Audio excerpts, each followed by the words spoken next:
Hello student, welcome in the class. कैसे आप सब? आपका जो लेक्चर है वो आज का हम स्टार्ट करते हैं। लास्ट लेक्चर में जरा मुझे बताना हमने कहाँ तक पढ़ा था। एक बार क्या पढ़ा था हमने?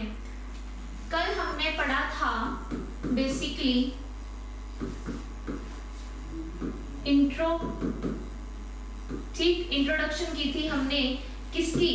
पॉलिटी की, ठीक, एक बेसिक जो है उसके बारे में कल हमने समझा था। आज जो है हम इसको स्टार्ट करेंगे, ठीक। तो एक चीज और, थोड़े से कुछ इंटरेस्टिंग फैक्ट्स है स्टूडेंट, वो आप को पता होने चाहिए। स्टार्ट करते हैं। अब पॉलिटी क्या है? पहले लेक्चर में जो हमने 3 क्वेश्चन किए थे कि हमें चाहिए ही क्यों संविधान, हम क्यों ऐसा कोई बंदा रखें, क्यों ऐसे कोई नियम रखें जो हमारे ऊपर लागू हो, हमारे ऊपर उनका कंट्रोल हो, ठीक। तो उसके बारे में मैंने आपको ये पहले ही बता दिया था कि ऐसा होना क्यों चाहिए, right. Just hold on student.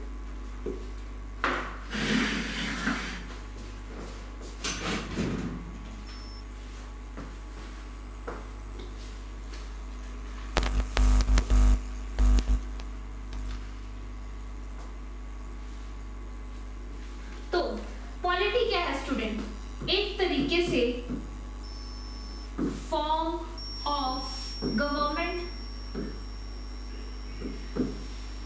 ठीक। क्या है? एक तरीके से ये है फॉर्म ऑफ गवर्नमेंट। वो कैसे? मान लो ये क्या है, हमारे पास एक लैंड है, लैंड कोई देश, ठीक। ये क्या है? एक लैंड है। इस लैंड पर कोई गवर्नमेंट, ठीक, इस लैंड पर कोई गवर्नमेंट अपना क्या चलाएगी? एडमिनिस्ट्रेशन।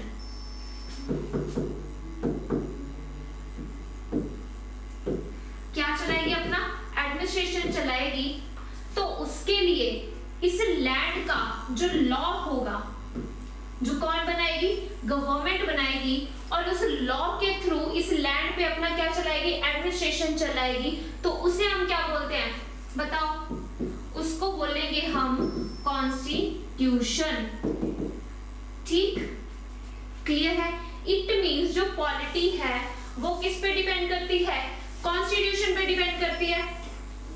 समझ आया? एक बार दोबारा मैं आपको रिपीट करती हूँ। ये जो है क्या है? एक हमारे पास कोई लैंड है, कोई देश है, आप इसको ला लो भारत, ठीक। इस लैंड पर क्या होंगे? कुछ रूल्स और रेगुलेशंस होंगे, लॉज होंगे, ठीक। और कौन उसे तैयार करेगा? गवर्नमेंट तैयार करेगी, हमारी सरकार तैयार करेगी, ठीक। अब वो सरकार जो है इस लैंड पर रहने वाले लोगों पर क्या चलाएगी? अपना हुक्म चलाएगी। हुक्म नहीं, क्या पर्टिकुलरली कह सकते, एक एडमिनिस्ट्रेशन चलाएगी, ठीक। एक कंट्रोल होगा, एक व्यवस्था होगी। कौन चलाएगी? गवर्नमेंट, उन लॉज के थ्रू, ठीक। तो उसे हम क्या बोलेंगे? उसे हम बोलेंगे भारत का जो है संविधान,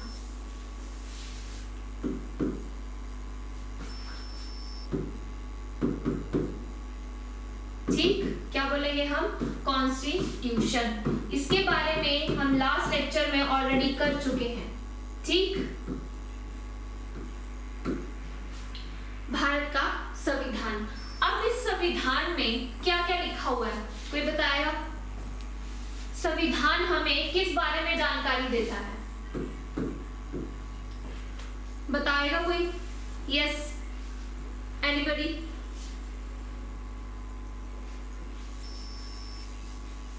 तो जो हमारा संविधान है स्टूडेंट, ठीक, वो हम किसी भी देश के संविधान से ये पता लगा सकते हैं कि पूरे देश में जो रहने वाले लोग हैं उनकी क्या सोच होगी, वो किस तरह के लोग होंगे। जैसे कि हम ये पता लगा सकते हैं, मान लो कोई राजा है, ठीक, तो किसी भी राजा के बारे में हम कैसे पता लगाएंगे? कि वो अच्छा है या बुरा, उसकी किससे, प्रजा से। ठीक, तो कहने का मतलब ये है कि हमारे भारत में किस तरीके के लोग हैं। सिर्फ भारत ही नहीं, किसी भी देश का अगर कोई कॉन्स्टिट्यूशन है, हम उससे ये पता लगा सकते हैं कि वहां पे जो रहने वाले लोग हैं वो किस तरीके के हैं, उनकी सोच कैसी है। क्लियर? तो इसे एक बात याद रख लेना, इसे क्या कहा जाता है, देश का आईना भी कहा जाता है। ठीक, समझ में आया क्या कहा जाता है, देश का आईना भी कहा जाता है। क्लियर है स्टूडेंट इतना पॉइंट?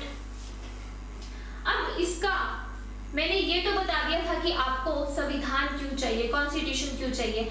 अब इसका कुछ हिस्टोरिकल बैकग्राउंड भी है स्टूडेंट, हिस्टोरिकल बैकग्राउंड कि ये जो मांग है वो उठी कैसे, क्यों उठी, तो उसके बारे में जो है वो आज हम डिस्कस करेंगे। क्लियर? मैं जानती हूँ कि बहुत सारे टीचर्स होते हैं, वो कहाँ से स्टार्ट करते हैं, आपकी 1934 में जो एम.एन. रॉय कमेटी है वो बनी, उन्होंने संविधान का जो पहला उन्होंने आइडिया दिया था वो उन्होंने दिया था। तो यहाँ से आपका जो संविधान है पर्टिकुलरली स्टार्ट नहीं होता, इसका कुछ हिस्टोरिकल बैकग्राउंड है, हमें ये जानना होगा कि क्योंकि देखो जब तक हम जड़ से नहीं करेंगे तब तक वो हमारे क्या निकलेगी, ऊपर से निकलेगी। तो हम पहले जड़ से स्टार्ट करेंगे, बेसिक को स्ट्रॉन्ग करेंगे, क्योंकि अगर हम इसका हिस्टोरिकल बैकग्राउंड भी करते हैं तो क्या होगा, आपका बेनिफिट इसमें होगा कि आपको मॉडर्न हिस्ट्री में आपको रिवीजन की जरूरत पड़ेगी, ना कि सारा का सारा दोबारा पढ़ना पड़ेगा। क्लियर? उसमें भी हम करेंगे नो डाउट, लेकिन वहां पे क्या होगा, आपका एक तरीके से रिवीजन हो जाएगी। क्लियर है? बात करते हैं आप हिस्टोरिकल बैकग्राउंड की। तो पहले एक इंटरेस्टिंग फैक्ट सुनो। ठीक, हमारा भारत को आप जानते हो आजादी कब मिली, 15 अगस्त 1947 में। क्लियर? और जो कॉन्स्टिट्यूशन है, हमारा जो भारत का संविधान है, वो कब लागू हुआ, 26 जनवरी 1950। राइट? हम सब लोग इसके बारे में जानते हैं। हमारा भारत का जो संविधान है वो कब लागू हुआ, 26 जनवरी 1950। अब इसके पीछे एक छोटी सी स्टोरी है, वो सुनते हैं। तो हुआ क्या था स्टूडेंट, आपको पता होगा एक लाहौर सेशन था, लाहौर सेशन। ठीक, जिसकी अगुवाई कौन कर रहे थे, लाहौर जो सेशन था, ठीक, उसकी अगुवाई कौन कर रहे थे, पंडित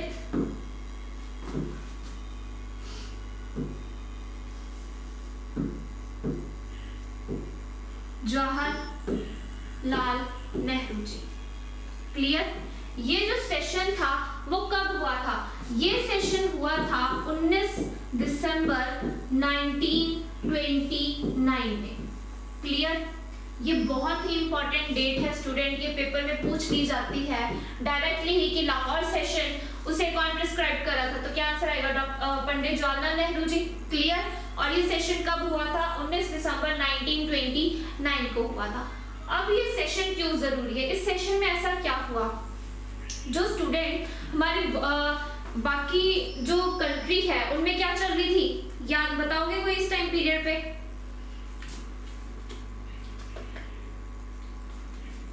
अभी इस टाइम पीरियड पे तो जो है वर्ल्ड वॉर 1 का जो वो था वो अभी चल ही रहा था। ठीक,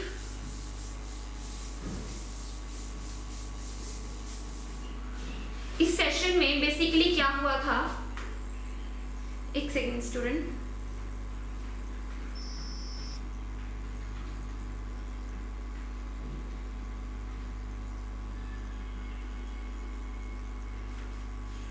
इस सेशन में ये बोला गया कि जैसे वर्ल्ड वॉर 1 हुई थी, ठीक, अभी तो वर्ल्ड वॉर 2 नहीं स्टार्ट हुई, जैसे वर्ल्ड वॉर 1 हुई थी तो उसमें क्या हुआ था, जो भारत के लोग थे उन्होंने भी हिस्सा लिया था।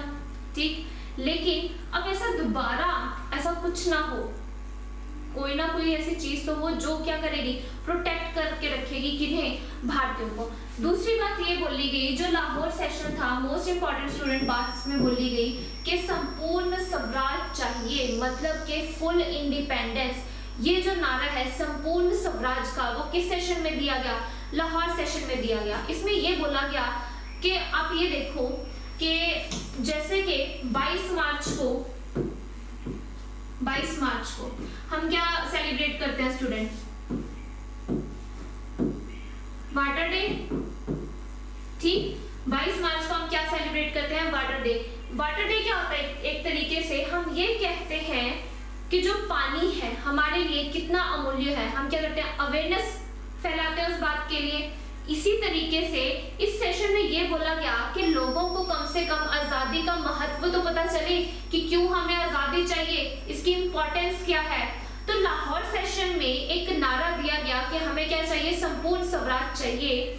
और उस टाइम पे जवाहरलाल नेहरू जी ने कहा कि हम अगले महीने की जो लास्ट संडे होगा हम उसमें क्या मनाएंगे? इंडिपेंडेंस डे सेलिब्रेट करेंगे।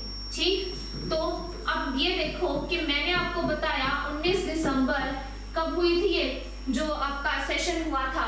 1929 को ये सेशन हुआ। क्लियर? और पंडित जवाहरलाल नेहरू जी ने क्या कहा कि लोगों को हमें इंपॉर्टेंस समझानी है किसकी? इंडिपेंडेंस की। तो अगले महीने का जो लास्ट संडे होगा तो कौन सा बना था? 26 जनवरी। नेक्स्ट मंथ आ गया, लास्ट संडे का 26 को, और ये क्या बन गया आपका? 1930 बन गया।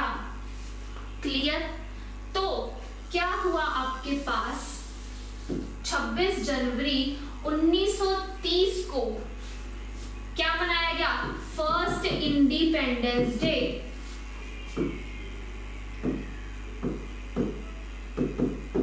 क्लियर है स्टूडेंट? यहां पे क्या बताया गया? लोगों को महत्व बताया गया किसका? आजादी का। हुआ भी ऐसे कि बहुत सारे जो लोग हैं, जो भीड़ है वो क्या हो गई थी? इकट्ठी हो गई थी, और उन्होंने क्या किया? हर साल इसे मनाने का क्या किया? उसे हर साल जो है मनाया करते थे। उन्होंने घोषणा की कि हर साल हम अपना आजादी जो है वो 26 जनवरी 1930 को मनाएंगे। लेकिन जैसे कि आपको पता है हमारा भारत कब आजाद हुआ? 15 अगस्त 1947 को। अब इस दिन जो है वो हमें क्या मिला? इस दिन तो हमें आजादी मिली। अब इंडिपेंडेंस डे तो हम इसे सेलिब्रेट करते हैं, और इस दिन को बरकरार रखने के लिए, इसकी महत्व जो है उसे बरकरार रखने के लिए क्या बोला गया? जैसे आपको ये पता है कि हमारा जो संविधान है वो कब बन के रेडी हो गया था? 26 नवंबर आपका 1949 को बनकर क्या हो गया था? रेडी हो चुका था। ठीक, 26 नवंबर को क्या हो गया था? जो संविधान है वो बनकर तैयार हो चुका था। यहाँ पे जो संविधान है वो क्रिएट हो चुका था।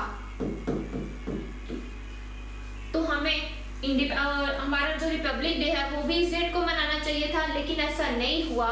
जो डेट मैंने आपको बताई वो कौन सी थी? 26 जनवरी 1930, पहला इंडिपेंडेंस डे। इस डे की जो महत्वता है उसे बरकरार रखने के लिए क्या किया गया? हमने इतना टाइम वेट किया हमारे संविधान को लागू करने के लिए। 26 नवंबर 1949 को क्या हुआ? संविधान बनकर रेडी तो हो गया, लेकिन लागू फिर हमने क्यों किया? 26 जनवरी को 1950 में इसे लागू किया। तो यहाँ पे हम क्या मनाते हैं? अपना रिपब्लिक डे। क्लियर है? और इस दिन को हम क्या मनाते हैं स्टूडेंट? अपना इस दिन को हम मनाते हैं कॉन्स्टिट्यूशन डे। अभी रिसेंटली ही ये होके हटा है कॉन्स्टिट्यूशन डे। ठीक, तो कॉन्स्टिट्यूशन डे हम कब मनाते हैं? 26 नवंबर को। रिपब्लिक डे हम कब मनाते हैं? 26 जनवरी को। क्यों 26 जनवरी को लागू हुआ? क्योंकि रेडी तो यहाँ पे हो चुका था। तो इस डेट को बरकरार रखने के लिए, इसकी जो महत्वता है उसे बनाए रखने के लिए 26 जनवरी 1950 को क्या हुआ? हमारा रिपब्लिक डे हमने मनाया। ठीक, तो ये जो है एक तो बैकग्राउंड था हमारे कॉन्स्टिट्यूशन के लागू होने का।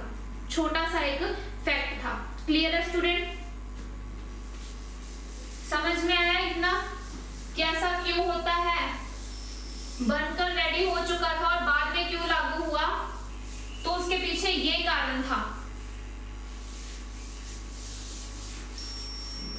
ये चीज आपको हर कोई नहीं पढ़ाएगा।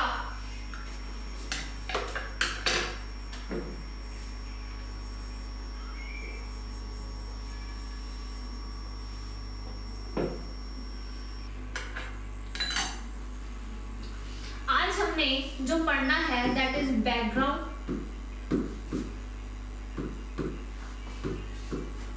Of constitution.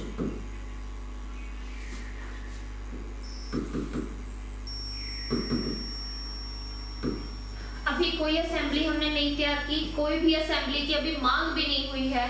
अभी क्या पढ़ना है हमें? बैकग्राउंड ऑफ कॉन्स्टिट्यूशन, कि ये बनने का जो फर्स्ट स्टेप है वो कैसे रखा गया था, इसके बारे में हम आज डिस्कस करेंगे। क्लियर है?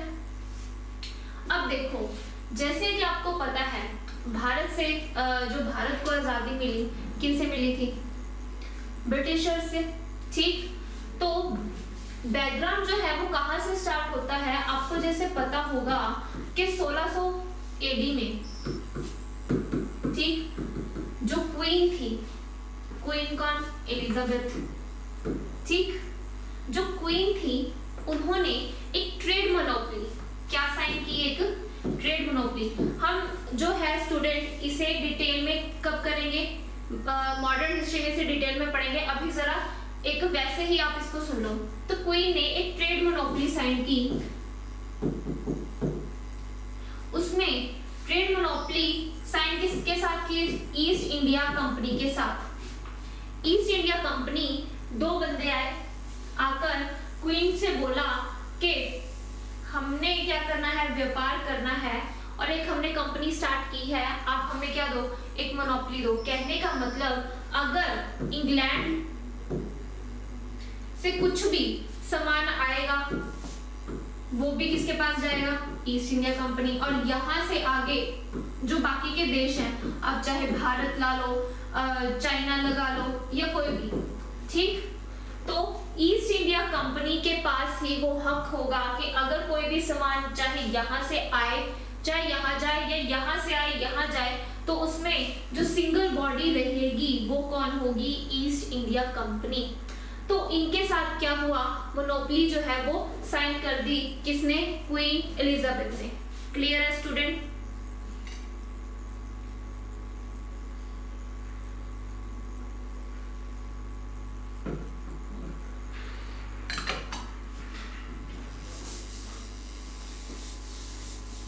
अब क्या हुआ? इनका व्यापार जो है बहुत अच्छा चलता गया। लेकिन ईस्ट इंडिया कंपनी ने अब क्या किया? इनका व्यापार तो चल ही रहा था, इन्होंने, आपको कुछ बैटल्स हुई, ठीक, जो मोस्ट इंपॉर्टेंट बैटल्स हैं, दो बैटल्स थी। एक तो आपकी 1757 में, ठीक, जो प्लासी का युद्ध हुआ था, और जो दूसरी है आपकी 1764 में, जो आपका बक्सर का युद्ध हुआ था। Clear student? क्या बोला मैंने? 1757 में जो बैटल हुई, बैटल ऑफ प्लासी,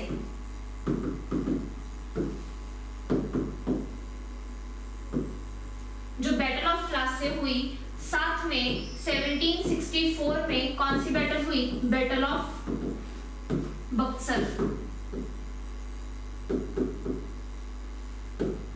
ठीक, बैटल ऑफ प्लासी और बैटल ऑफ बक्सर में क्या हुआ? जो ब्रिटिश हमारे पास ईस्ट इंडिया कंपनी थी, उसका सिकंजा किस पे कस गया? भारत पर उसका जो सिकंजा है वो कस गया। ठीक, इन दोनों बैटल्स को किसने जीता? इंग्लैंड ने जीता। मतलब कि सॉरी, ईस्ट इंडिया कंपनी ने इन दोनों बैटल्स को जीत लिया। इन दोनों बैटल्स को जीतने के बाद क्या हुआ? इनके पास बंगाल, बीच में कुछ और बैटल्स भी हुई, ठीक। तो जब ये दो मोस्ट इंपॉर्टेंट जो बैटल्स इन्होंने जीती, उसके बाद क्या हुआ? जैसे बंगाल हो गया, बिहार का इलाका हो गया एंड उड़ीसा का, ठीक। ये जो तीन इलाके थे, इन पर इन्हें कौन सा राइट मिल गया? दीवानी राइट मिल गया। अब ये दीवानी राइट क्या होता है स्टूडेंट, बताएगा कोई? What is Deewani right? Yes, Deewani right का मतलब ये होता है इन्हें टैक्स कलेक्शन का जो है वो अधिकार मिल गया। अब क्या यहां से क्या हो गया? शेर के मुंह को क्या लग गया? खून लग गया। इन्हें ये पता चला, कहते ये तो बहुत ही अच्छा तरीका है, कुछ भी नहीं करना, ना कोई सामान इधर से उधर करना है, ना ही कोई ट्रेड करना है, ठीक, ना ही कोई एक्स्ट्रा खर्चा, क्या करना है हमें? सिर्फ टैक्स वसूल करना है। तो यहां से इन्हें क्या आइडिया आया कि जो राज्य हमने जीते हैं वहां पे क्या करते थे? पपेट किंग बैठा देते थे। वहां पे टैक्स कलेक्शन, पैसे किसके पास आएंगे?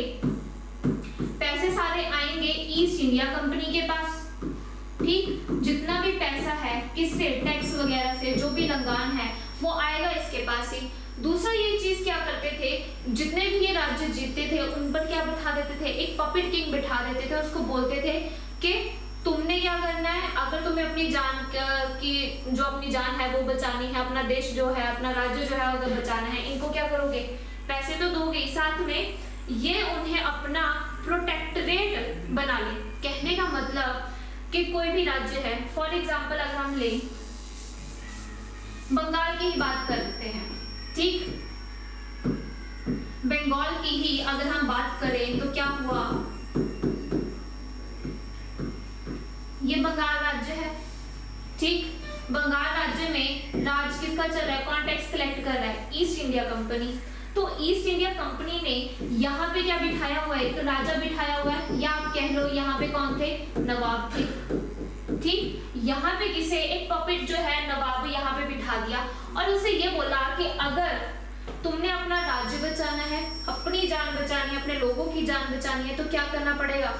एक तो यहाँ के जो लोग होंगे, जितने भी बंगाल के लोग हैं, वो टैक्स किसको पे करेंगे? ईस्ट इंडिया कंपनी को। साथ में ये ईस्ट इंडिया कंपनी कहती थी कि जो अपनी अगर जान बचानी है तो हमें क्या कर लो? अपना प्रोटेक्टोरेट बना लो। तो बंगाल जो है वो ईस्ट इंडिया कंपनी के अंदर क्या बन जाता है? प्रोटेक्टोरेट बन जाता है। कहने का मतलब उसे बचाने की, अगर ये एक किला है, इन्होंने बोला कि हम इस किले के आस पास क्या करेंगे? चार जो है राज्य के चारों तरफ क्या होगी? हमारी सेना होगी, लेकिन सेना से रक्षा तो करेंगे ये आउटसाइडर, जैसे अगर कोई पोर्टुगीज आ गया या डच आ गया, कोई भी अदर सैनिक आ गए जिन्होंने इन पर हमला किया, तो वो प्रोटेक्ट कौन करेगा? East India company. और जो ये सैनिक होंगे, इसके चारों तरफ जो सैनिक होंगे, उनका खर्चा कौन उठाएगा? खर्चा भी नवाब उठाएगा, ठीक। उनका खाना पीना, उनकी सैलरी वो भी कौन देगा? नवाब देगा। तो इस तरीके से इन्होंने क्या किया? भारत को लूट लिया। तो एक बार क्या हुआ, इनका सारा काम तो अच्छा चल रहा था, ये क्या करने लगे थे? अपना निजी ट्रेड करने लगे थे। कहने का मतलब अपना प्राइवेट जो है इन्होंने काम जो स्टार्ट कर दिया था। यहाँ पे एडमिनिस्ट्रेशन भी करते थे वो, ठीक, और टैक्स कलेक्शन का भी वो सारा जो है वो भी यही देखते थे, कंट्रोल सारा इनका हो गया था। अब एक बार क्या हुआ, ईस्ट इंडिया कंपनी ने एक गलती कर दी। क्या गलती की? ईस्ट इंडिया कंपनी को प्रॉफिट तो बहुत हो रहा था, पैसा इनके पास बहुत था। क्वीन एलिजाबेथ ने बोला कि इनके पास तो इतना पैसा है, तो इन्होंने कुछ पे भी तो करना था ना उसको, क्वीन को। लेकिन जो ईस्ट इंडिया कंपनी है वो फिर से जब इंग्लैंड जाती है, वहां से क्या डिमांड कर देती है? 1 मिलियन पाउंड की लोन की डिमांड जो है वो कर देती है। ईस्ट इंडिया कंपनी कहती इंग्लैंड को कि हमारी कंपनी जो है वो क्या चल रही है? घाटे में चल रही है, और हमें 1 मिलियन पाउंड का क्या चाहिए? लोन चाहिए। अब क्या हुआ, वहां का जो किंग था, ठीक, उस टाइम पे जो किंग था, आप कह सकते हो लॉर्ड नॉट, उन्होंने क्या किया? एक कमेटी बिठाई और उन्होंने बोला इनके पास तो इतना पैसा है, अच्छे तरीके से इनके जो घर वाले हैं या इनका जो बिजनेस है वो तो अच्छे से फुल रहा है, तो पैसे कैसे नहीं है इनके पास, क्यों ये लोन मांग रहे हैं? तो उन्होंने एक कमेटी बिठाई कमेटी बिठाई और कमेटी से ये पता चला कि भाई ये तो बहुत ही करप्टेड लोग हैं, बहुत ही ज्यादा क्या कर रहे हैं, ये कमीशन खा रहे हैं, एक तो अपना निजी ट्रेड चलाया हुआ है, ऊपर से ये टैक्स वसूल रहे हैं। इन्होंने करना क्या स्टार्ट कर दिया, हमने इन्होंने क्या काम दिया था और ये कर वहां पे जाके क्या रहे हैं। ठीक, तो इन पर क्या बिठाई गई, एक कमेटी बिठाई गई। अब ब्रिटिशर्स को पता चल गया कि ये लोग क्या कर रहे हैं, ये तो वहां पे अपना शासन चला रहे हैं, भाई वहां से टैक्स कलेक्शन कर रहे हैं, उस तरीके से पास उनके पास तो बहुत पैसा है, ऊपर से ये रिश्वत भी खा रहे हैं। तो ब्रिटिशर्स ने क्या किया, अब इन पे क्या लगानी स्टार्ट कर दी, लगाम लगानी स्टार्ट कर दी। अब वो जो है ये लगाम लगाएंगे ईस्ट इंडिया कंपनी पर, वही जो एक्ट है वो हमने पढ़ने हैं। क्लियर, समझ में आया कुछ? अब जो हम स्टार्ट करेंगे वो एक्ट्स जो हैं उनके बारे में पढ़ेंगे। हिस्टोरिकल बैकग्राउंड का लेक्चर है स्टूडेंट आज, ठीक, तो आज हम एक्ट्स जो हैं वो डिस्कस करेंगे, थोड़े थोड़े करेंगे क्योंकि मॉडर्न हिस्ट्री में हम इसको डिटेल में पढ़ेंगे। क्लियर,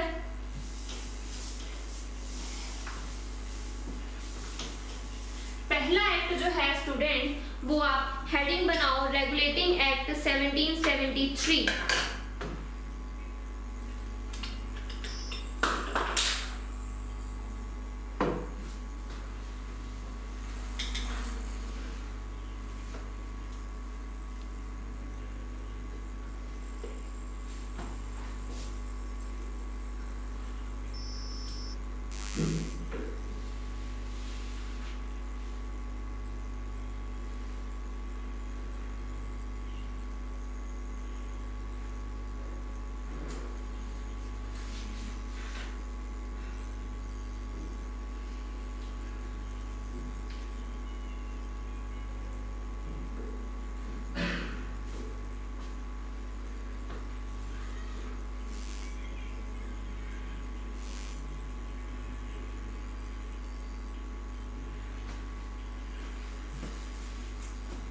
हमने क्या पढ़ना है स्टूडेंट, एक्ट पढ़ने हैं आज।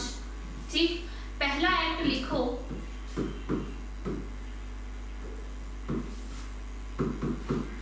Regulating act 1773। ये इंपॉर्टेंट है क्योंकि ये फर्स्ट एक्ट था। ठीक, हेडिंग बनाओ, रेगुलेटिंग एक्ट 1773। अब ये जो एक्ट है, एक कमेटी बनाई गई, मैंने आपको बोला था ब्रिटिशर्स ने क्या किया, एक कमेटी बनाई और कमेटी जो ब्रिटिश उस टाइम कौन थे, प्राइम मिनिस्टर जो थे वो थे Lord north. Lord north student अभी सब समझो, आपको जो पीडीएफ है, जो स्लाइड्स है वो मैं आपको दे दूंगी, अभी जो आपको सिर्फ समझना है। तो जो ब्रिटिश के, ठीक, जो ब्रिटिश के प्राइम मिनिस्टर थे उस टाइम कौन थे, लॉर्ड नॉर्थ। तो लॉर्ड नॉर्थ ने एक कमेटी बिठाई और कमेटी में ये बोला कि जो जो ईस्ट इंडिया कंपनी है उनके जो कार्य हैं उन्हें क्या करो, नियंत्रित करो और उन्हें क्या करो, एडमिनिस्ट्रेशन अलग करो, उनकी जो पॉलिटिकल पावर है उन्हें अलग करो। तो क्या बोला इन्होंने, जो फर्स्ट पॉइंट है वो ये बोला गया कि जो ईस्ट इंडिया कंपनी है उसे क्या किया, ब्रिटिश पार्लियामेंट कंट्रोल के अंदर ले लिया गया। ठीक, तो फर्स्ट इसका जो पॉइंट है वो क्या लिखो आप, जो ब्रिटिश पार्लियामेंट कंट्रोल। ये सब कुछ आपको स्टूडेंट मिल जाएगा, ये सिर्फ क्या है आपको समझाने के लिए। क्लियर, तो फर्स्ट इस रेगुलेटिंग एक्ट में जो मेन बातें हैं वो हम उसको लिखेंगे। ठीक, तो पहला क्या इन्होंने बोला कि जो ईस्ट इंडिया कंपनी है, ईस्ट इंडिया जो कंपनी है वो किसके अंडर आ जाएगी, ब्रिटिश पार्लियामेंट कंट्रोल के अंडर अब आ जाएगी। ठीक, दूसरी बात इसमें स्टूडेंट क्या बोली गई, दूसरी बात इन्होंने ये बोला कि क्या करेंगे, जो पॉलिटिकल और एडमिनिस्ट्रेशन फंक्शन है उसे क्या करो, कंपनी के उन्हें कंट्रोल करो। ठीक, रेगुलेट का करने का मतलब क्या होता है स्टूडेंट, कोई उन्हें अच्छे से चलाओ। ठीक, तो रेगुलेट करने का मतलब यही होता है कि आप उस पे क्या लगाओ, थोड़ी रोक लगाओ, कुछ कंट्रोल करो। तो क्या बोला गया इसमें, जो ईस्ट इंडिया कंपनी की, हम सारी बात किसकी कर रहे हैं, ईस्ट इंडिया कंपनी पर लगा था ये रेगुलेटिंग है। तो ईस्ट इंडिया कंपनी की क्या किया, जो पॉलिटिकल पावर थी, जो पॉलिटिकल पावर थी प्लस उनकी जो एडमिनिस्ट्रेशन पावर थी, पॉलिटिकल पावर थी और जो एडमिनिस्ट्रेशन पावर थी उसे क्या किया गया, अलग किया गया। ठीक, कंपनी की आप ये कह लो कौन सी, राजनीतिक पावर, ठीक, और दूसरी कौन सी होती है आपकी एडमिनिस्ट्रेशन, प्रशासनिक व्यवस्था, ठीक, और दूसरी है आपकी प्रशासनिक। इन दोनों पर क्या लगाए गए, कुछ नियम लगाए गए। क्लियर है?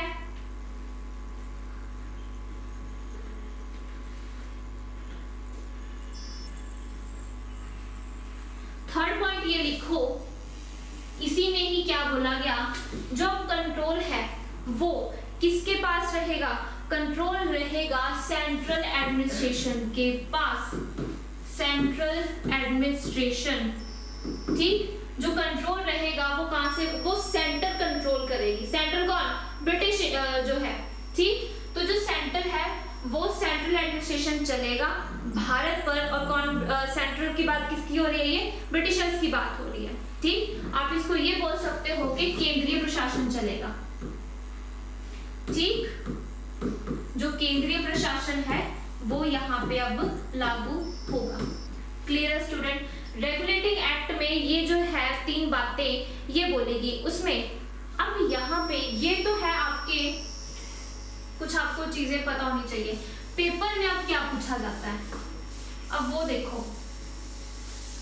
जो ये एक्ट है स्टूडेंट, ये मोस्ट इंपॉर्टेंट एक्ट है, इसे ध्यान से समझना, क्योंकि ये पहला एक्ट था जब ब्रिटिशर्स को ये पता चला कि ईस्ट इंडिया कंपनी क्या गुल खिला रही है। ठीक, तो उन्होंने ये पहला जो एक्ट था वो लगवाया था। तो ये मोस्ट इंपॉर्टेंट है क्योंकि इसमें बहुत सारी बड़ी बड़ी बातें की गई। पहले ये 3 कंफर्म हो गया आपको, क्लियर है इतनी? अब बात करते हैं जो 2 इंपॉर्टेंट बातें इन्होंने बोली वो क्या थी।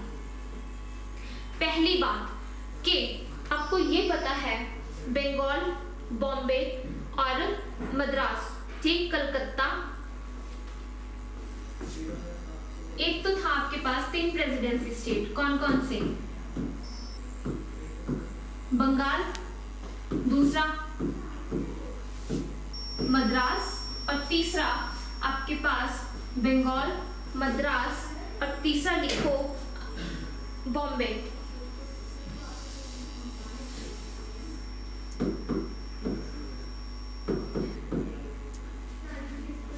बॉम्बे, बंगाल और मद्रास। ठीक, ये जो 3 थे, इन तीनों पर कोई ना कोई गवर्नर बैठा हुआ था। ठीक, कोई ना कोई क्या बैठा हुआ था, गवर्नर बैठा हुआ था। यहाँ पे भी कोई गवर्नर था, यहाँ पे भी कोई गवर्नर था। ठीक, क्या किया गया जब रेगुलेटिंग एक्ट आया, रेगुलेटिंग एक्ट में ये बोला गया कि जो बाकी के गवर्नर हैं बॉम्बे के और मद्रास के, जो बंगाल था ये उसमें से सबसे ज्यादा इन्हें प्रॉफिट यहाँ से हो रहा था, तो इसे इन्होंने क्या किया, अपना एक मेन जो है अड्डा वो इन्होंने बना के रखा ईस्ट इंडिया कंपनी ने। ठीक, और ये बात ब्रिटिशर्स को भी पता थी, तो उन्होंने क्या किया, बंगाल को तो एक बड़ी जो बॉडी है वो माना, और जो बॉम्बे है और जो मद्रास है, इन्होंने बोला जो बॉम्बे और मद्रास है वो भी क्या होंगे, इसके अंडर आएंगे, एक ही गवर्नर होगा इन तीनों का। क्लियर? जो हेड है, जो मेन हेड है वो कहाँ पे बैठेगा, बंगाल में, और वही जो है डिसीजन लेगा, मेन अगर कोई मुद्दा चल रहा है, ठीक, उस पर अगर डिसीजन लेना है तो सबसे ज्यादा पावर किसके पास होगी, बंगाल के गवर्नर के पास। तो मद्रास और बॉम्बे के जो हैं वो किसके अंडर कर दिए गए, बंगाल के अंडर कर दिए गए। समझ I student?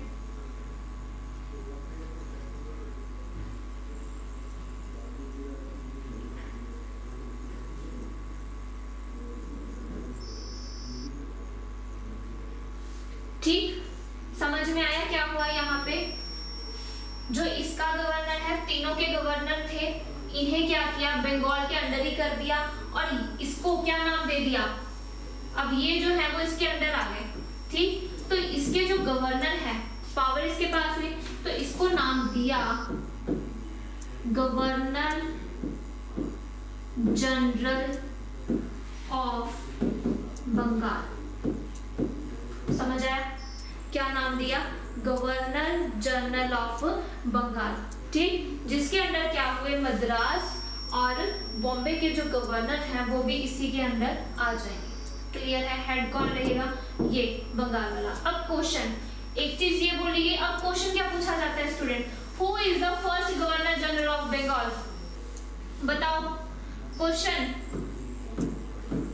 Who was the first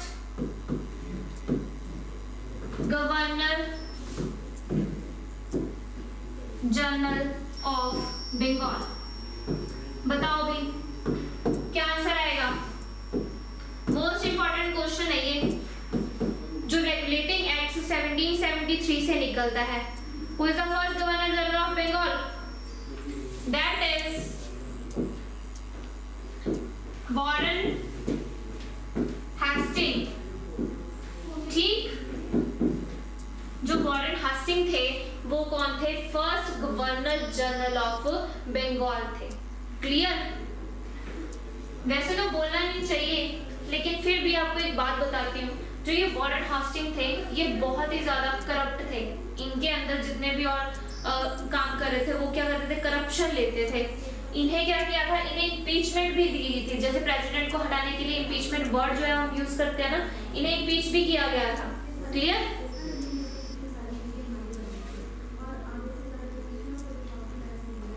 और ये सबसे ज्यादा लंबे टाइम तक जो आपके पास गवर्नर जनरल रहे वो वॉरेन हेस्टिंग ही थे। ठीक,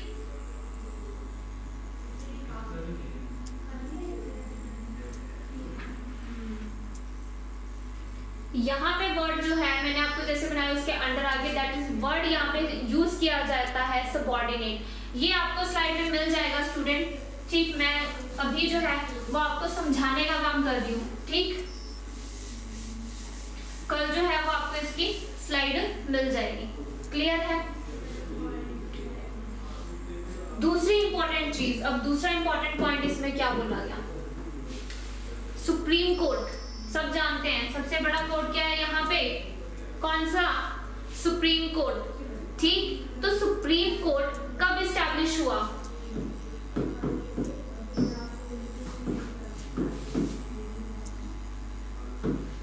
पहला और मेरे पास क्वेश्चन, व्हेन? ठीक, कब? वेयर? बताएगा कोई? कहां पे? जो सुप्रीम कोर्ट है वो इस्टेब्लिश हुआ कब और कहां पे? बताओ मुझे जल्दी। इसी एक्ट के, ये बहुत इंपॉर्टेंट एक्ट है, मैंने आपको पहले ही बताया है। सुप्रीम कोर्ट इस्टेब्लिश हुआ कहां पे स्टूडेंट?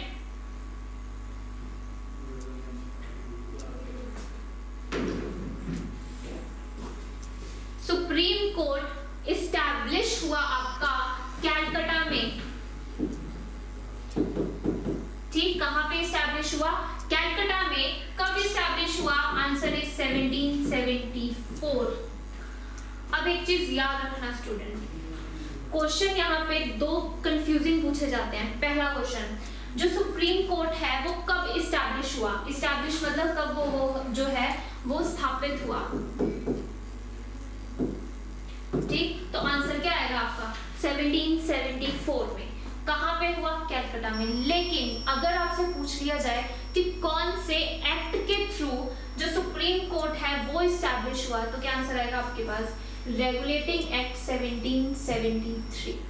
क्लियर है? ये क्वेश्चन जो है आपका आईएएस यूपीएससी लेवल का है कि सुप्रीम कोर्ट जो है वो कौन से एक्ट के थ्रू, तो एक्ट कौन सा आएगा आपका? 1773। और कब हुआ? तो 1774 में। क्लियर है? नोट कर लो स्टूडेंट इसे।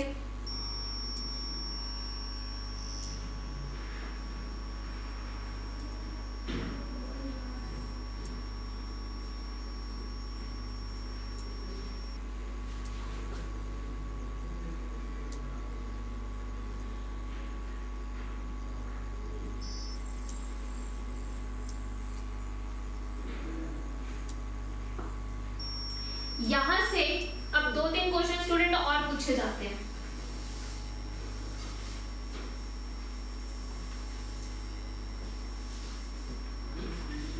पहला क्वेश्चन कि यहाँ पे अब सुप्रीम कोर्ट तो है, जजेस भी होंगे, तो जो यहाँ पे 4 बंदे की जो थी कमेटी थी इस सुप्रीम कोर्ट में, 4 जजेस थे।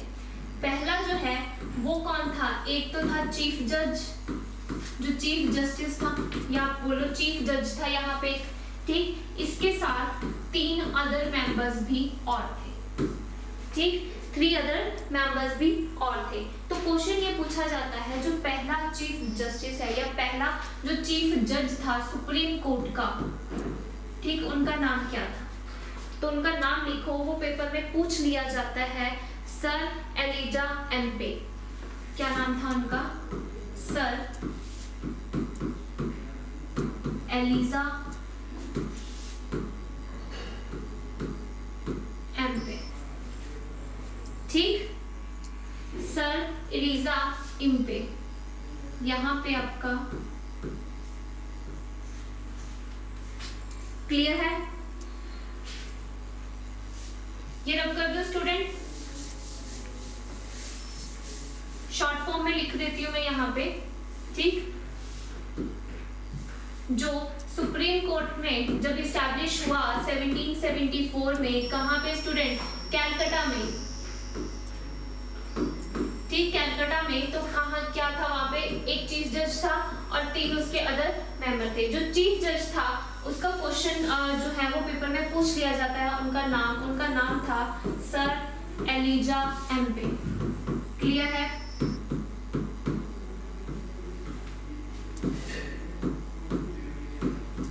और जो बाकी के 3 मेंबर्स थे, वैसे तो स्टूडेंट डिटेल में नहीं पूछा जाता, लेकिन फिर भी आप लिख लो। अगर आप IAS UPSC जो है आप उसकी तैयारी कर रहे हो, PCS की, तो कोई पता नहीं है कि क्वेश्चन वो आ भी सकता है। जो बाकी के 3 हैं उनका नाम लिखो। पहला है चैम्बर्स, ठीक। दूसरा नाम लिखो आप लिमेस्टर,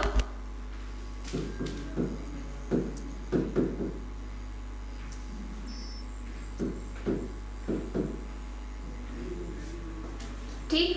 तीसरा नाम लिखो आप हाइट। ये जो थे 3 अदर मेंबर्स थे और ये जो थे आपके पहले चीफ जज थे। क्लियर है स्टूडेंट? इतना नोट कर लो।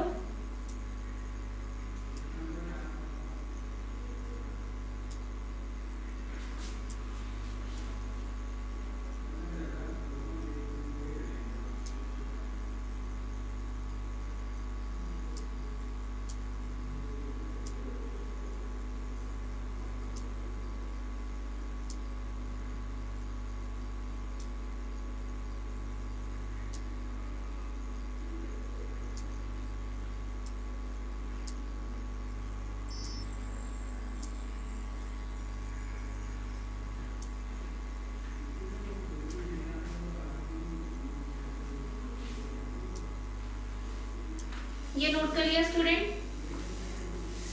नेक्स्ट देखो, इसमें एक चीज और बोली गई कि क्वेश्चन ये बनता है कि कौन से रेगुलेटिंग एक्ट के थ्रू जो ब्रिटिश इंडिया है उस पर रोक लगा दी गई कि वो प्राइवेट ट्रेड नहीं कर सकते। तो क्या आंसर आएगा आपके पास? Regulating act 1773। तो रेगुलेटिंग एक्ट में एक चीज और बोली गई, रेगुलेटिंग एक्ट 1773 में एक चीज और बोला गया कि जो प्राइवेट ट्रेड है आप वो भी नहीं कर सकते, ठीक। और गिफ्ट, अगर मान लो आपने किसी का काम कर दिया, मैं आपको एग्जांपल देती हूँ, 1 मिनट, एक बार ये कंप्लीट हो जाए। गिफ्ट या फिर ब्राइब का मतलब क्या होता है स्टूडेंट? रिश्वत, वो भी आप नहीं ले सकते। क्लियर? अब एग्जांपल देखो, मान लो पटवारी हो आप, ठीक, और आपको किसी ने एक काम दिया करने के लिए और उसके बदले में वो आपको एक अच्छा खासा मोटी रकम दे रहा है, क्या बोलोगे आप उसको? रिश्वत बोलोगे, ठीक, या फिर कोई ये बोले आपको मेरा ये काम कर दो, मैं तुम्हारे नाम ये वाली चीज कर दूंगा। आपका मान लो आपने कोई एक 50 करोड़ का कोई आपने टेंडर पास करना है और वो बोले कि इसमें से मैं क्या आपको 1 करोड़ दे दूंगा गिफ्ट के तौर पर, तो वो भी आपको किसी से नहीं ले सकते। तो इस रेगुलेटिंग एक्ट में ये बोला गया, पहली बात तो आप किसी से रिश्वत या गिफ्ट कुछ भी चीज है वो आप नहीं ले सकते, उसको क्या होगा, सुप्रीम कोर्ट में उसको सजा मिलेगी। दूसरी बात ये बोलेगी कि प्राइवेट ट्रेड आप नहीं कर सकते। प्राइवेट ट्रेड कहने का मतलब जैसे ईस्ट इंडिया कंपनी ने प्राइवेट ट्रेड जो था वो स्टार्ट कर दिया था, राइट। उसमें क्या बोला गया था, प्राइवेट ट्रेड में स्टूडेंट खुद की प्रॉफिट जो था एजेंसी वो चीज उन्होंने स्टार्ट कर दी गई थी, तो उन्होंने ब्रिटिशर्स ने क्या किया था, ये चीज पर रोक लगा दी थी कि आप अब खुद का प्राइवेट ट्रेड नहीं कर सकते। क्लियर है? सॉरी,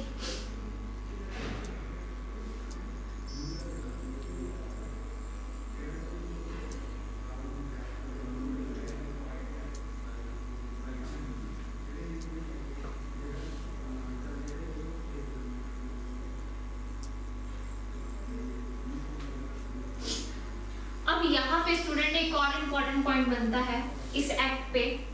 सिर्फ यही जो एक्ट है स्टूडेंट, 1-2 और हैं जिसे हम थोड़ा डिटेल में पढ़ेंगे, बाकी के सारे आप जस्ट एक बार गो थ्रू हो गए, ठीक। जो डिटेल है वो हम मॉडर्न हिस्ट्री में करेंगे।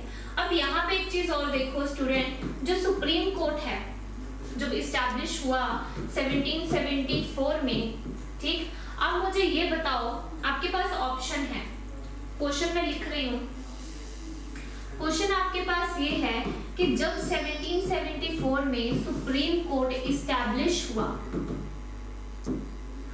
ठीक, इस्टेब्लिश हुआ, तब जो उस पर ये आपके पास 4 ऑप्शंस होंगी, तो ये जो कोर्ट है वो किसको सजा सुनाएगा? क्या इसमें इंडियंस भी होंगे?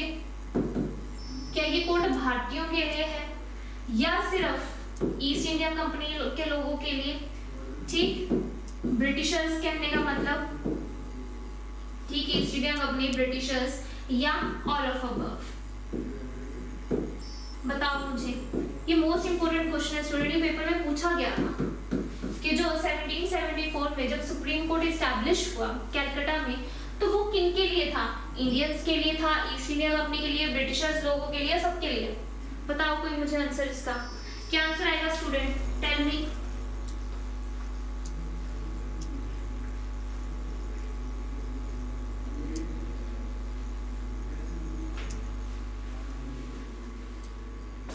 यस स्टूडेंट, ये ना ही इंडियंस के लिए था, ये सिर्फ था ईस्ट इंडिया लोगों की बंदों के लिए, ठीक। आंसर क्या है इसका?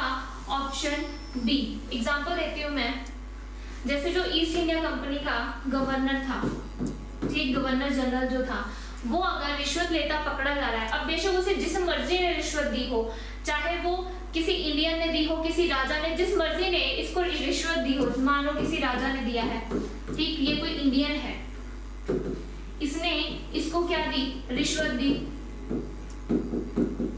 लेकिन जो सुप्रीम कोर्ट है वो किसके मुद्दे सुनेगा? वो सिर्फ और सिर्फ ईस्ट इंडिया कंपनी के मुद्दे सुनेगा, इन पर ही अपनी कार्रवाई करेगा, ये जो मर्जी करता रहे। तो क्या ये बात सही है? बताओ, रिश्वत देने वाला भी तो जुर्म कर ही रहा है, रिश्वत लेने वाला अगर कर रहा है तो, ठीक। तो इसीलिए क्या हुआ, इस एक्ट में बहुत सारी जो थी वो क्या थी? कमियां थी। इस एक्ट में क्या थी स्टूडेंट? कमियां थी। तो इन्हीं कमियों को दूर करने के लिए अब और जो है एक्ट आते गए आगे। उसी के साथ एक और एक्ट आया। अब जो एक्ट है स्टूडेंट हम ज्यादा डिटेल में नहीं करेंगे क्योंकि हमारा मेन जो मोटिव है वो अभी कॉन्स्टिट्यूशन है, ठीक। तो दूसरा जो एक्ट है वो आप लिखो, पिट्स इंडिया एक्ट, ठीक। दूसरा एक्ट कौन सा आया? Pitt's India act. कब की है ये? 1784 में।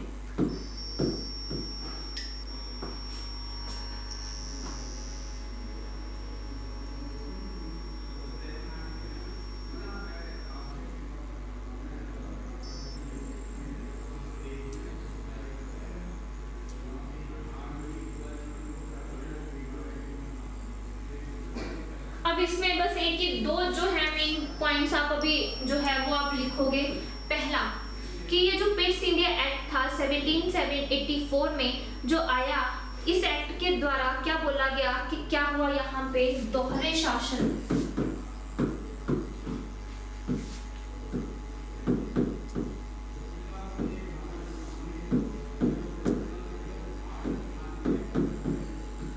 ठीक, यहाँ पे ड्यूल गवर्नमेंट, ठीक आप क्या बोल लो दोहरा प्रशासन।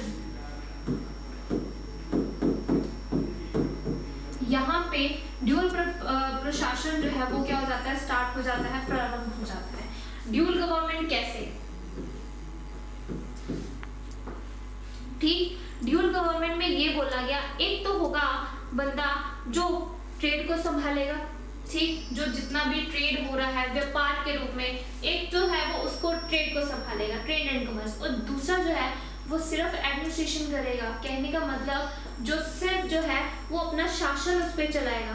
तो पूछा यह जाता है कि कौन सा एक्ट है जिसमें दोहरा प्रशासन जो है वो स्टार्ट हुआ, तो क्या आंसर आएगा आपके पास पिट्स इंडिया एक्ट 1784। ठीक, तो यहाँ पे जो दोहरा प्रशासन है, एक जो है व्यापारिक मामलों के लिए, पहला जो है वो व्यापार के लिए, इसके जो होंगे वो होगा बोर्ड ऑफ डायरेक्टर,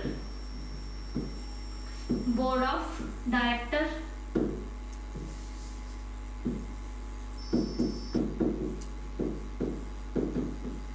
ये क्या संभालेगा, जो बोर्ड ऑफ डायरेक्टर है ये संभालेगा आपका व्यापार को, और दूसरा होगा आपका board of control, board of control. ठीक, जो बोर्ड ऑफ कंट्रोल है, अब खुद ही बताओ ये क्या संभालेगा, आपका राजनीतिक मामलों को संभालेगा।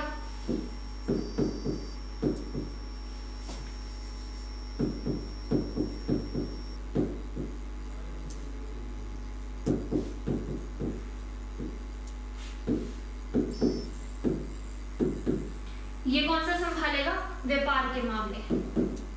जो बोर्ड ऑफ डायरेक्टर है वो जो भी व्यापार हो रहा है, ट्रेड हो रहा है, उसको संभालेगा, और जो बोर्ड ऑफ कंट्रोल है वो क्या संभालेगा, प्रशासनिक व्यवस्था, राजनीतिक मामले जो है वो संभालेगा। क्लियर है स्टूडेंट?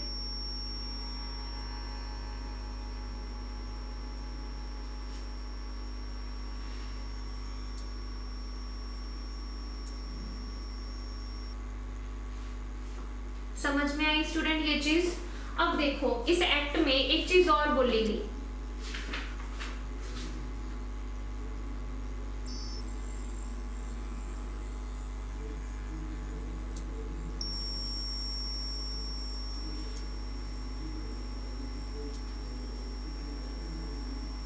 ये नोट कर लो स्टूडेंट पहले।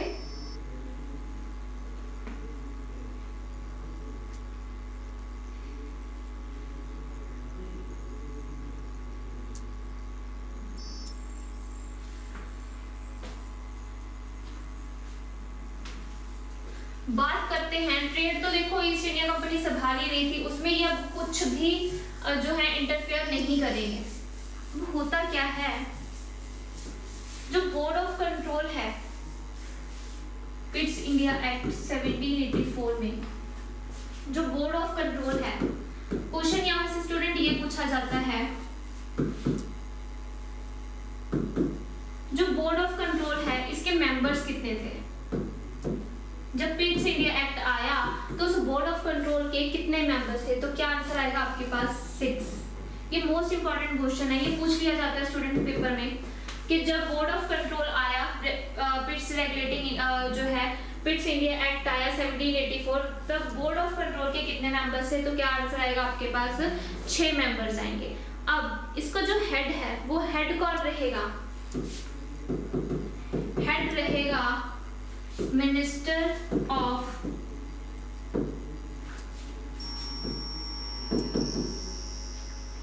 कौन रहेगा, हेड रहेगा कौन, ब्रिटिश गवर्नमेंट का।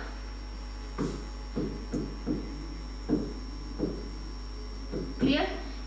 बोर्ड के मेंबर होंगे 6, उनका जो हेड रहेगा वो कौन रहेगा, मिनिस्टर रहेगा ब्रिटिश गवर्नमेंट का। क्लियर है स्टूडेंट?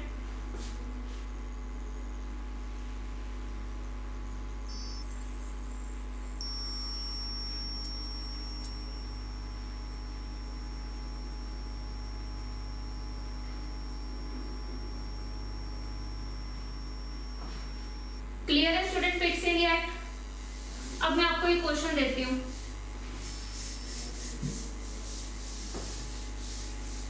क्वेश्चन सुनो मेरा ध्यान से। क्वेश्चन है, इन विच एक्ट जो ड्यूल है, ड्यूल गवर्नमेंट स्टार्ट हुई,